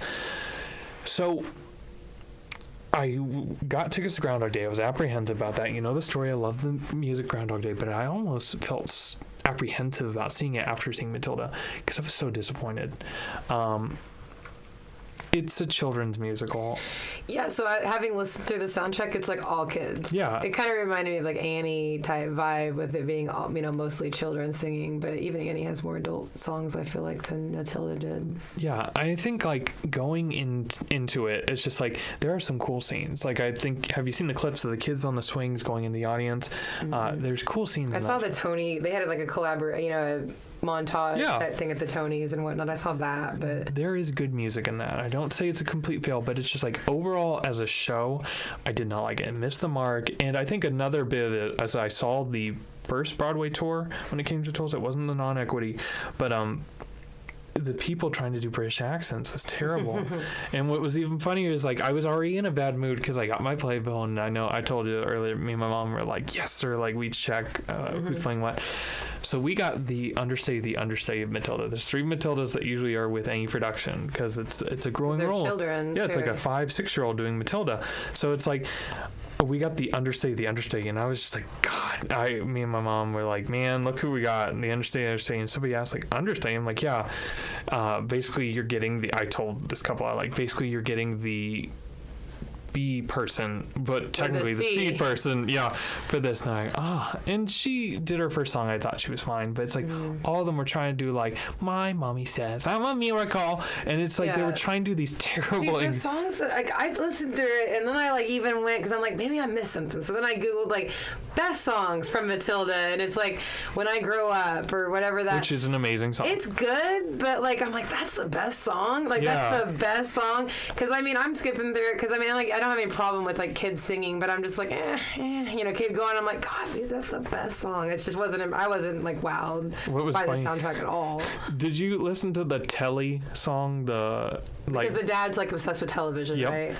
So the first act opens, and before the house lights even go down, it's a cold open where they try to bring people to their seat. A lot of shows do this, but it's like it's the dad and the son, and it's like, forget Raiden, we're gonna watch the Telly, and they're just yelling it in your face for like 3 minutes. I was like, this is annoying. You're not selling me to stay for the second act. And then immediately after that, When I Grow Up starts. But it's like, I think it was just an overall disappointment because I love Tim Minch. I'd heard, when plays say, because a lot of plays advertise the next Lion King, I've said this before because I see it all the time. This was one of them where people I watch reviews of or listen to their insight, I trust their opinions on shows like these. So when everybody's like, this is a surefire hit, and it played Broadway for like 3 years before I saw it, I was like, it can't be bad, and I was like super excited. And it just like the fact that I almost changed our tickets for Groundhog Day because I was so disappointed. I'm like, no, like it was bad. So they're making a movie adaptation. I am interested. Musical is what I'm assuming because there already is a movie of Matilda. Because the girl that played it wants a cameo. I saw that. The girl that played Matilda in the original movie. What is her name? She was in Thomas and the Magic Railroad. I don't know a lot of what stuff. is her I don't name? know her name offhand. She does a lot of writing credits. Like she's pretty interesting. What do you call it? But yeah, the cast is pretty interesting for Matilda. But like every song's children singing. It felt like there's really not a lot of like adult singing songs in that play at all, is there? Besides like the teacher, Matilda's teachers. They have a couple. Yeah, I need to I guess drain the whole soundtrack. But. And then like the Telly song. There are a few things, but mostly it's the kids. Like the school song was cool too, and there's like Revolution and that stuff. So what's funny is like there are a lot of kids in the show, but a lot of the adults sub in as children. So like when like Hamilton style. Yes. So like where Philip is like somebody that just passed from the first act. So it's not a lot of like for the singing because they do fill out the ensemble, so like When I Grow Up, so it's like adults and children, so you can get that falsetto. But not only that, for the school song they have this giant gate and the adults are climbing on the things while the children come to the side, or when they do the swing to swing out in the audience, it's mostly the adults. So it's interesting stuff like that. So it's like, I don't know, it's still a children's show. Like, right. And I think there's another song I like in there, the My Mommy Says I'm a Miracle. I like the part where the doctor comes out and it's a like nice little like, I don't know, like David Bowie kind of segment. Okay. But I found things to like about it later, but I was just disappointed when I saw it first.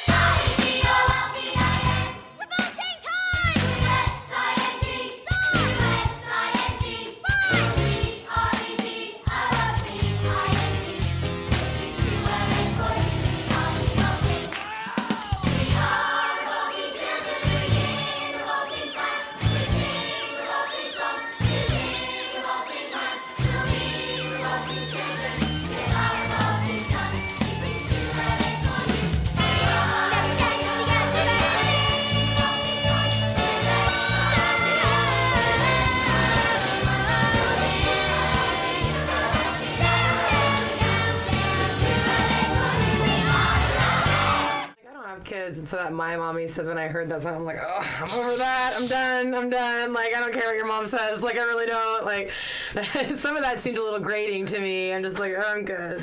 My mommy drinks when I'm around. Like, it should have been like that. Yeah. A little more levity, maybe. So, I want to take an opposite route to that and talk about another show where it's just like, I knew I was going to be in for a terrible show.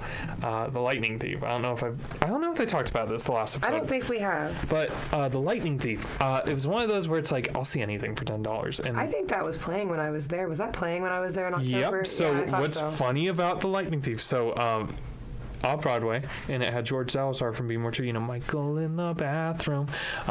So original cast did off Broadway, and then it toured a year later, and that's why I saw was the tour. When the tour ended, they did a short stint on Broadway. So it's funny that I saw the original cast on Broadway. Like, it was the same people they just booked from off the tour to New York, and I saw the same set as well. That being said, that show was god awful. I found it so funny when the reviews came out, and it's like The Lightning Thief, and I will say these same people that were online, going after these reviewers, I saw the same demographic when I saw the show. We walked in, and I got these for $10. Like, I'll see, like, the shows I didn't want to spend my, like, serious money on, raffle tickets. Like, I entered the Tulsa raffles. I was able to see Les Mis, for $10, I would see anything. So I was like, it's gonna be fun. We had a few party favors before we went to go see it, so we could even out and But damn, we walked in, there were furries in the parking lot. Like, it was, I knew I was walking into, and I was like, ugh, let's see this. Even funny enough, I have pictures. We were front row, completely centered. So I had a left orchestra seat. He had a right orchestra. Like, I was left one, he was right one. So we got the full experience. Like, we saw the actors fit, and we got hit a couple times. Like, It was like they were getting all. I will say it was cool that it was minimalistic in terms of, like, it was a lot of construction pieces. There's only 6 of them up there, I think 6, and they sub out. So, like, the guy who plays Percy Jackson is mostly Percy Jackson the entire show, but the guy who plays his friend, the centaur, was like the camp counselor and, like, his friend in high school. The guy who plays the professor was also another centaur, and his dad. Like, it was cool to see them all like come from away style in terms of, like, switch out. But man, is that show bad. And they knew it too. Like, these people, like, hammed it up completely. Like, the guy who plays his dad, he's like, Percy Jackson's like, Dad, you're back. He's like a god, and he's like, yeah, this is a seashell. Like, he would say stuff like that. It was, like, so bad, but I had so much fun. And even funnier story, it was the second time I had ever seen a hold at a show. First time being Mean Girls, but this one, it was so much fun because a tornado came close enough to the theater that they had to stop. But they were in this final battle sequence of the third act, and so there's so many, like, obscure items on that stage. Like I said, it's construction kind of stuff, that when the sirens started going off in the theater, we thought it was part of the production. Oh no. Like, it was just like they kept going on for like a good 30 seconds, and then finally the house lights came up. The stage manager is like, ladies and gentlemen, we are in a hold. We may ask you to go to our tornado shelter in the Tulsa Pack. It made the whole thing more. I had fun. It's a terrible show, but I had fun. And that's why I wanted to, like, veer off to, like, this was a fun show. I will say, like, you can get cheap tickets to the show, because I know it's touring again once the pandemic is over. Give it a shot. Don't take it seriously, because it's like... It's a fun show. I think people were pissed off when the Broadway nominations came out, and this had the potential to be nominated for original score this last Tony Award, because it was the only musical that was eligible for this last Tonys, the short Tonys we're going to get. So it gets an asterisk if it wins, right? But of the 4 musicals that were nominated, the other 3 are jukebox musicals, so you can't have an original score. Right. So people are like, oh my God, is Lightning Thief going to make Best Original Score? Yeah, because, like, a lot of revivals. And so what about Beetlejuice? Could that be? Or was that in the previous year? That was the previous season. But, excuse me, like... because West Side Story, well, I mean, that's revival anyways. Like, a lot of these shows that were just in previews, like, it was just lucky. But anyways, it was eligible for all these roles, but it got snubbed completely. They're like, even the theater wing was like, this show is trash. Like, it's so bad. But yeah, I'd say, like, anybody who's, like, on the fence about it, go have some fun. Like, don't take it for what it is. Right. It is a terrible show. But all those, and I remember, like, there's songs, like, I remember, like, the opening song where, it has music, like, it's generic, but it's like, it's fun. The opening song where it's like, could have been a half blood, and it's like, they're having fun in it. And they even come out, like, there's a loud lightning strike that starts the show. It freaked out Travis because, he's a little, on edge. The lightning starts, and then like, the gods have teens and they have issues. Like, it's like, it's fun little music. And it's like, I think I remember it more because, like, yes, it is a bad show, but they know what it is. Right. I think the dude who plays Percy Jackson is the main writer on it. I may be wrong about that, but yeah. Terrible show. Still had fun. Worth a see, though. Yeah, as for long sure. as you go in knowing what you're expecting, then you're pretty set. Yeah. Bring on the monster, bring on the monster, bring on the real world. Bring on the monster, bring on the real world. Bring on the real world. Bring on the real world.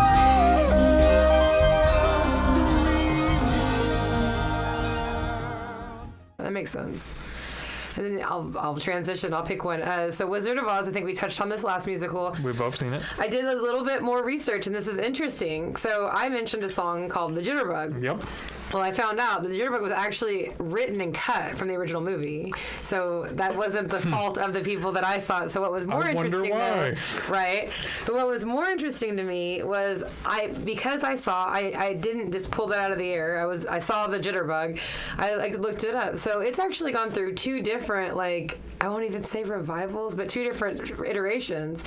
And 1987 version of the play, which toured up to 2012, I think, or 2017 maybe. You're good. Keep going. Okay. Sorry. It was it had the jitterbug in it. What I didn't realize is in 2011, Andrew Lloyd Webber took a pass at The Wizard of Oz, and I didn't see that one because he cut the jitterbug. So looking at it, it was touring in the U.S. in 2012, the 1987 version. Meanwhile, in 2011, Andrew Lloyd Webber releases his version of it. Like, and the reality of it, and we don't have to spend too much time on Wizard of Oz, is it doesn't. I can't imagine anything beating the source material. Yeah. Leave it alone. Yeah, I mean, Judy Garland is that character. It is an amazing film, but it's like that musical misses the mark. The bar is so high, though, to remake Wizard of Oz. Like, there's a reason. I mean, when was that made? Like the 40s or late 30s? Like, it's being watched and completely relevant in 2021. Like, I would argue, I don't know a lot of children, but I bet you there's a lot of children out there that's one of their favorite movies. Yeah. Like, I don't know. It just blows my mind that you would add any songs to it. It's never going to be, unless you can write a duplicate, another Somewhere Over the Rainbow. Leave it alone. If you're gonna do good. I'm comparing it the whole time. No, I understand. And speaking of comparisons, like, I would also point out, like, leave The Wizard of Oz alone and do a production of The Wiz, as long as you have a cast that can, make that role. Right. But it's like, in terms of, like, leave The Wizard of Oz alone, have a parody show, right? Or remake. Why do you need, like, they had a lot of songs in it. Why do we have to change it? Like, true. I mean, Oklahoma, the revival is every song that was in the original Oklahoma, right? But they had a purpose of why they were doing it. You know what I mean? Yeah. Like, I mean, I'd love to see Wizard of Oz reimagined, but don't change the songs. Don't just minimalistic. I would love to see it. I would see it. Yeah. I will buy a ticket to that. Dorothy plays the guitar like that. Like company. Everybody plays an instrument. The Cowardly Lion. Like, we give them instruments that relate to who they are as people. You sit down next to a picnic table near the lion, and it's just like, so yes. you got a heart. Yeah. So challenge, like, remake Wizard of Oz with no original music, but reimagine it so it's contemporary. That would be something that I would see. But there's no reason to write. And like I said, I never saw the Andrew Lloyd Webber version of it, but I think it was Tim Rice too. In which they're both amazing. They're both geniuses. But why are you taking a path? Why are you setting yourself up to fail? I guess would be my question. Like, you're just gonna relate directly. Like, why is this here? It's not the original. It's not the original. It's not the original. That's beloved. And also, like, if you're not going to have a Judy Garland caliber singer, then she can't sing Over the Rainbow. Sure. It's got to be equal or better, in my opinion, or it's a letdown.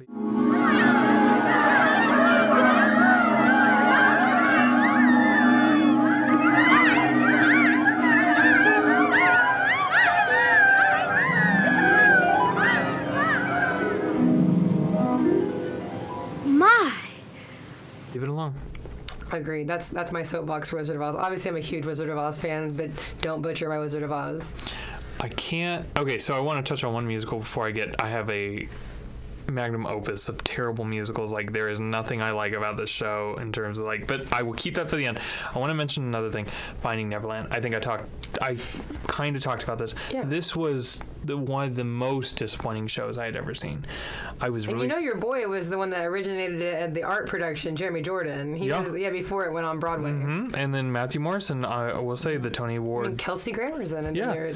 Amazing cast. Like, this had the recipe to be amazing. And then it's just like, take out the Harvey Weinstein producing it and trying to like, pay the Tony voters to like make it best musical and all that. Oh, he did? Yeah, there's a lot of drama behind it. So he's skeezy even beyond what he's skeezy for. He was like, this is going to be he produced this show. It was his first Broadway production. First and last? Yep. Well, I mean, you know how the story goes. Right. He's not touching Broadway at all.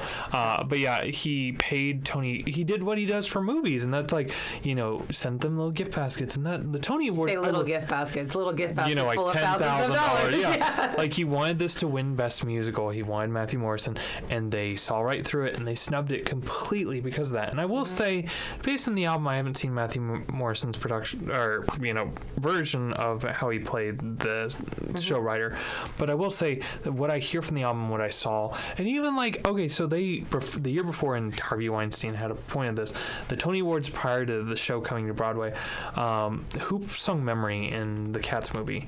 Is that Judi Dench? No. No. African American woman. No, I know who's Dreamgirls.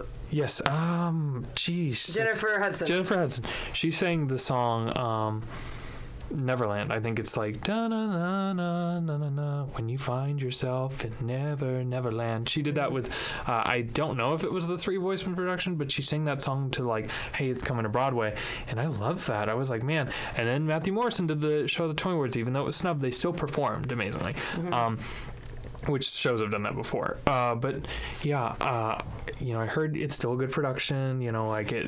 Take all the drama behind it. I'd heard things that people I trusted, and I was so disappointed. Like, that was like, I told you, it was a terrible season overall. You named that in that first season. But that show was like, that was where I was like done with that entire season. I was like, man, because I had seen Gentleman's Guide to Love and Murder, and that surprised me. And so like a couple weeks later, I saw Finding Neverland. I'm like, man, that was just crap. It was so bad.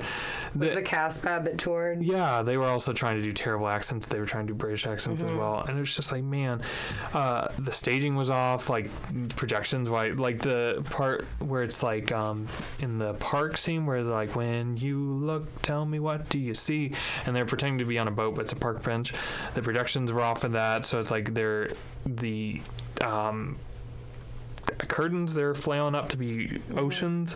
They had fish in with projections, and you couldn't tell what it was. Like, we were 10th row, and I couldn't, like, it was so bad. Couldn't make heads or tails. But yeah, it's just like, it was just, I think it was my greatest disappointment because I was looking, that was like before Matilda, and so I was like, I was really excited. So I was like, that's just a blunder itself, and just like, I will spoil the ending.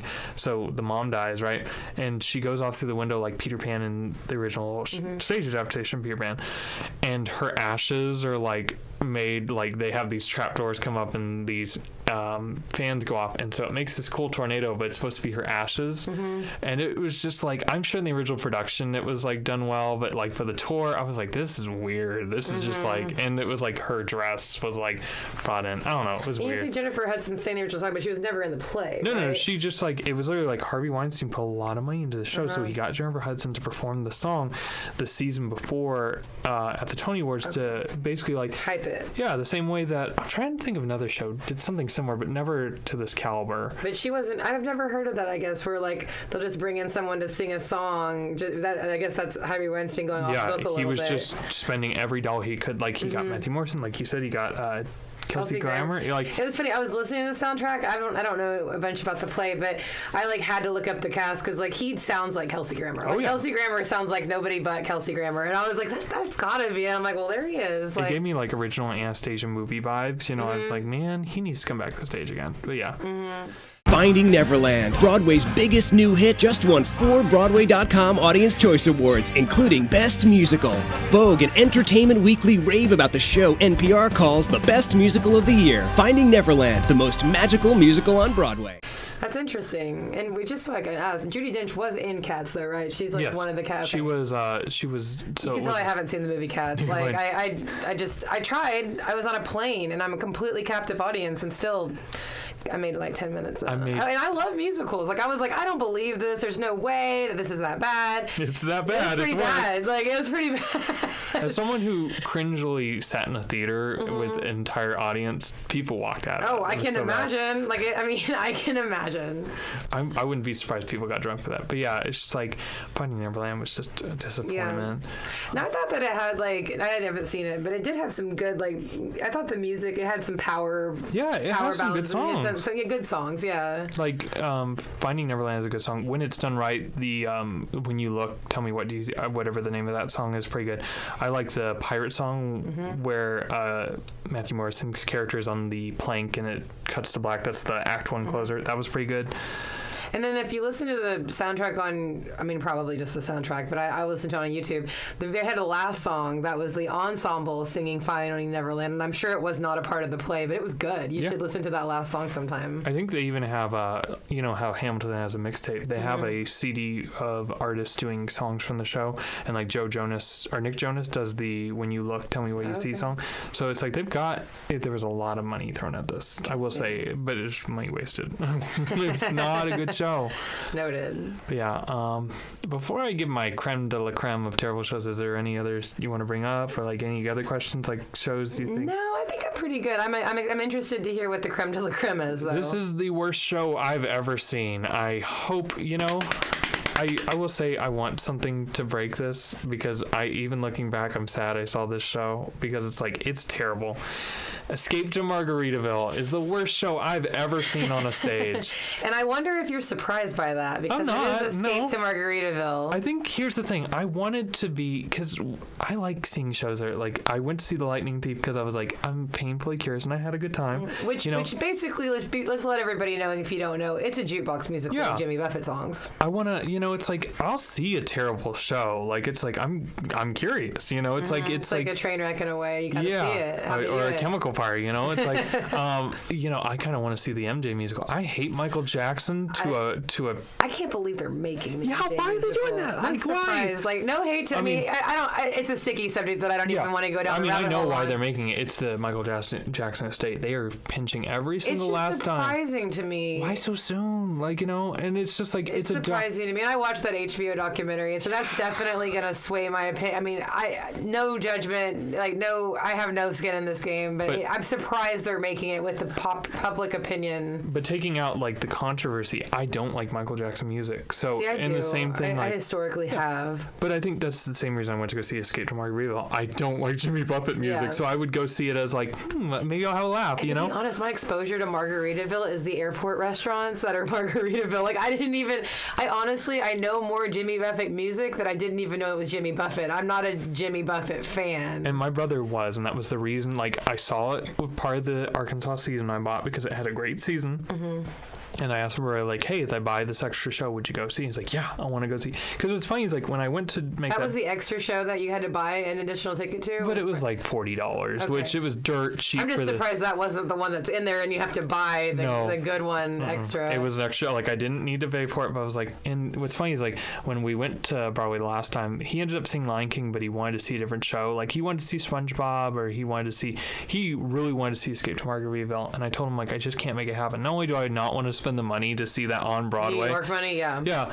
I don't care. Jimmy Buffett, which he did multiple times. He came out on stage and like did Easter eggs, like he hid with the ensemble. Mm-hmm. He played during the last and first shows and even the pre-Broadway tryout. But that show, like, he had a good time. I'm glad he did. Like, he enjoyed it. And the parrot heads, that's what they call the Jimmy Buffett following. Parrot heads? Yep. The people who are diehard Jimmy Buffett. Mm-hmm. No matter what he does, the resorts, the restaurants, the casinos, Oh yeah, I have been. Lake of the Ozarks has a resort, the Margaritaville Resort. I have heard of that too. I went to the one in Cozumel. They're all the same. Like, it's just like the same menu, same down to the like little bungalows. You know, it's like, or bungalows, whatever you want to call them. The musical was god awful to the point where it's like, okay, so, and I saw the 60 Minutes special. Jimmy Buffett said like he always wanted to write a musical. I don't think he necessarily wanted to do a jukebox musical. I think he wanted to do in the vein of like how Sarah Bareilles wrote Waitress, or like he wanted to do something where he wrote an original musical. And there are original songs in this show, which I found out, which are probably the better songs of this show. Don't feel so shoehorned in there. They're like the main characters are like, there's not really love triangles, but there's these double dates of love at first sight kind of thing. And the main couple sings this song on chairs, where it's just a beautiful like song of the island, and I really did like that song. Wouldn't keep it on my Broadway playlist, I think, but it's like, it's so corny. Like, it's just, I think I hate about these jukebox musicals where it's like Mamma Mia, or like, not to say I hate Mamma Mia, but it's like when they try to like shoehorn songs, like Jagged Little Pill even has problems about this, where it's just like, so Volcano, where da da da da da da da. Where am I gonna go when the volcano blows? You know, it's like a volcano blows on the island they're staying on, and it was just so bad. Like, the show closes the first act with their "Wasted Away Again" in Margaritaville, and they feel the stage shake. And I thought it was cool how the bandmates make the stage shake. Like, there'll be one dude with a guitar, and he'll grab a coconut tree and he'll shake it. Like, I thought that was cool, the minimalistic point, but it was like, oh. There was one point, and I was like, man, if I lived in a world where, you know, when you go to these like jukebox musicals and the only music is one person's repertoire library music, there's a song in Act 2 where it's like cheeseburger in paradise, and they're in a bar, and some dude's like, hey, I'm gonna pick a song off the jukebox. You want to hear you want to hear Margaritaville? You want to hear cheeseburger in paradise? I'm like, damn, if I lived in a world where Jimmy Buffett music was the only songs, it's a nightmare. I was like, oh my god, this isn't a comedy. It's like these people are trapped in a void of, like, if you look at it that way. So also in Act 2, there's a horror movie. Yeah. So they shoehorn this tap music number, and it's not a Jimmy Buffett. It's one of the original, I'd say, scores, because they're not singing, but they get drugged in Act 2, like as they're trying to escape the island, and the funny comedic sidekick to the main character, he's like, I've always wanted to be in a tap number. He jumps in, they're all wearing swimsuit colored like showgirl outfits, and they're tapping and doing a chorus line. It was so dumb, but anyways, when that song started, like, I've always wanted to be in a tap number, I sat next to this dude. Alcohol sales, like you said, was through the roof for the Marquise. I believe it, because when I went to see the Walton, this dude, like, I saw him bored. He fell asleep through Act 1, but he got a drink for Act 2.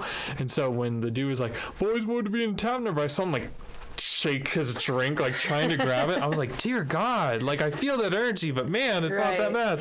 But man, it was like cheese balls to the max. Like, this is the worst show I've ever seen. I didn't like the music, and it never got me in. Like, even the fun stuff they did, like the characters sleep with each other, and it's supposed to be a funny, like, these people, like, they will, they won't, they, and they bring out these fake beds where it's just the two characters on feet pretending to be in a bed, like, looking above.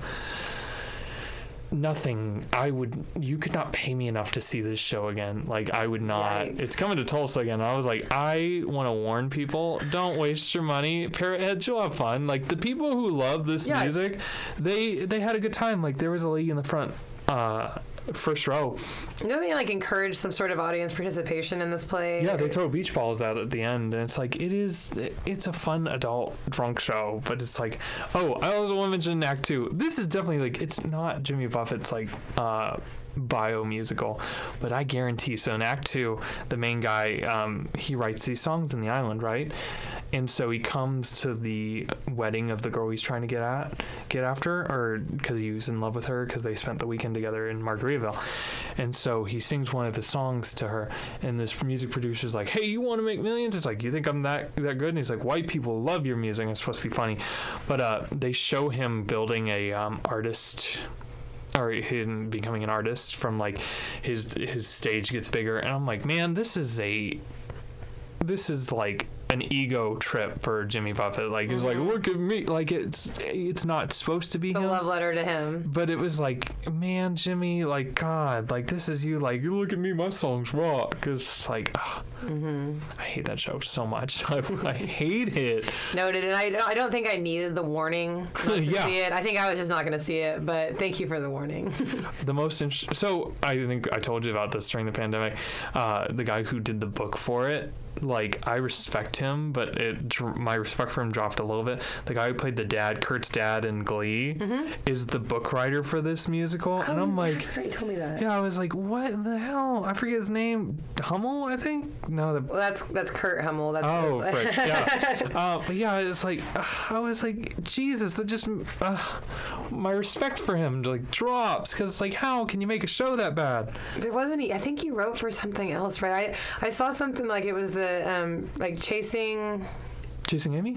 No, because the one I was gonna say that, you know, from Company, the blonde from the Neil Patrick Harris version, Yes. like the blonder lady that's one of the couples. She was in a Chasing Hope. Oh yeah, Chasing Hope. I thought he was like a writer on that or possibly. something. I think he wrote it for a couple episodes of Glee. You know, so it's just like, I don't know. It's a terrible show. I hate that's making money. It's like, you know, there's a reason why it didn't sell out the marquee. Well, not only like a lid for every pot, though. I mean, there's people out there that can't and probably wrap their head around a jagged little pill. Yeah.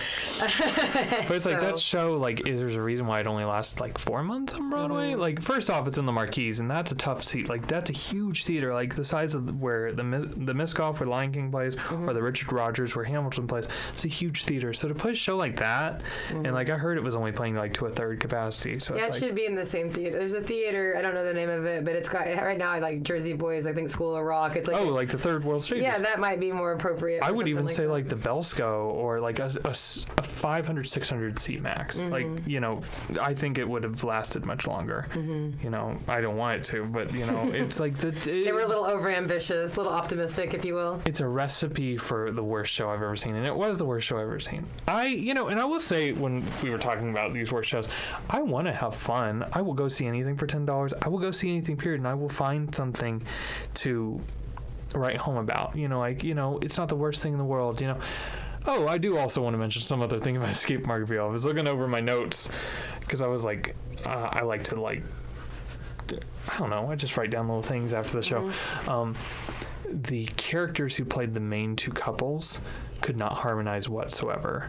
When I saw my production, or the production I saw, they were like, they could not harmonize whatsoever. So I will say, if you're going to listen to songs, at least listen to the album, because if it's the same group that's touring, y'all need to work on your harmonies. Like, I hope you took this pandemic to like work on that, because it's like, man. But now I think about the good times down in the Caribbean sunshine.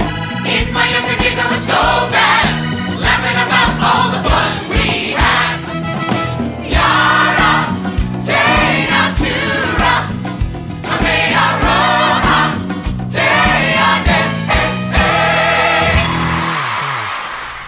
I think that's good. I think that's a pretty comprehensive little list of what we don't love. Yeah. I think that was good. I don't know if I'll cut this out, but I want to just make this clear for the audience members. This was a great episode. I had fun. Hopefully I can see more terrible shows. I want to see more terrible shows. Yeah, I'll see all the terrible shows I can. Yeah. I just want to see shows at this point. Yeah. I'm kind of like beggars can't be choosers at this point. That's why I mentioned Matilda being at Theater Squared in Fayetteville, Arkansas, because that's within reach, and I was like, oh, done. I can see a show in mid to late July. I mean, I still might. I mean, I don't know. I'm probably not after hearing it's not the best. I want to see something that... We will see something. I saw the Friends musical is coming to Oklahoma State. They're making a Friends musical? Yep, it's touring. Would you want to see that? Of course I want to see that. That's literally what I want. I got home from Father's Day at my parents' house, and then I watched like 5 hours of Friends on HBO Max before I went to Let's go see that bed. terrible musical. We can give a review on that. I love Friends. Is it terrible? So it's by the same people who did the Office musical. It's a kitschy. It's not. It's kind of a parody, kind of tongue-in-cheek, if you will. Yeah. Or they're not trying to be a big, serious musical. No, it's six people. Like, they play the Friends, and then they play like multiple different roles. So it's like, I would be interested. But anyways, We'll watch it. I did want to make one quick announcement before we go. So if you've noticed in the last couple weeks, our upload schedule has been disarray. There's not really a schedule, and I would just want to say, to clarify, that we do have a schedule. I don't think we're going to keep it this week, so I'm sorry. And if we don't in the future, you have all the social media. I'll go over that in a second. But basically, our uploading schedule for the podcast, because our channel is a podcast first, will be every other Wednesday by 5 o'clock the latest. I don't think we're going to make the cut this week, but if we do, hey, all power to us. But yes, podcast will be every other week, every Wednesday, 5 o'clock at the latest, and then we'll have our highlights, our editorials, and other videos coming in the future. And if you want little clips or to follow for the progress of the episodes, follow us on Twitter, Instagram, TikTok, and Facebook. We'll try to update any kind of updates we have on the videos. We'll have little clips, we'll have little previews, and we'll have highlights from the episodes of the week prior. But yeah, in the meantime, check out our first episode, which is up on the channel, of our 5 favorite musicals. Do it. Top 5 musicals. Yeah, but this is S&J Talk Broadway. We're glad we could have you all with us, and we'll see you in 2 weeks. Thanks, guys.